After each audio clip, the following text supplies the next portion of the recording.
Mga kabark, so ngayon mga kabark, sa video na to mga kabark ay gagawa tayo ng DIY natin na bonsai work turntable. So ito, gamit to mga kabark, gagawa tayo ng bonsai work turntable. So tara, let's go. So ito siya mga kabark, ito yung magiging base natin, pinaka table nya. So ayan.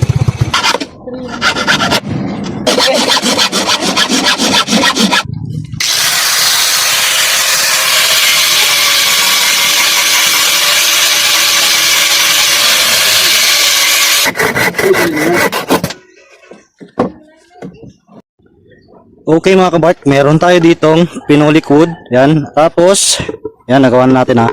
Nabilog na natin.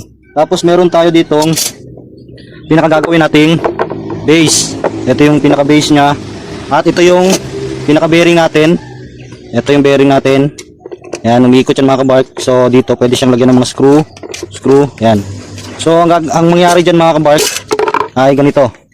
So ito yung base natin. Yan. Yung base. Tapos ipapako natin dito. So pwedeng pako lang yung gamitin natin. Pwedeng pako or screw. Kung ano yung available nyo mga kabark. Kung sakaling gagawa kayo ng ganito. Ayan.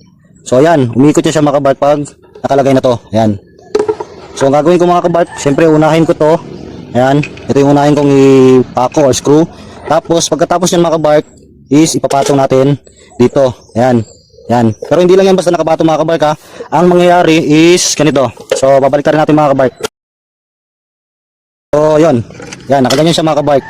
So naka-picture din dapat dito. Yan. Dapat lagyan din siya ng screw or bolt. Pwede ring bolt. Depende na sa available na ano yung mga kabark. So itong kahoy ko mga kabark. Retaso to na hindi na namin ginagamit na kahoy. So pinagano ko lang. Pinakross ko lang siya. At yan. Ganyan yung mangyayari mga kabark. Ganyan siya sa ilalim. Yan. Ganyan siya sa ilalim yan, no? Tingnan nyo mga kabark ha. So, tara. Gagawin ko na siya mga kabark. Let's go.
Okay, yan mga kabark, meron na tayong turntable. Ayan.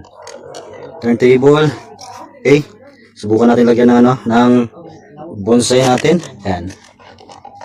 Okay, ikutin natin mga kabark. Ayan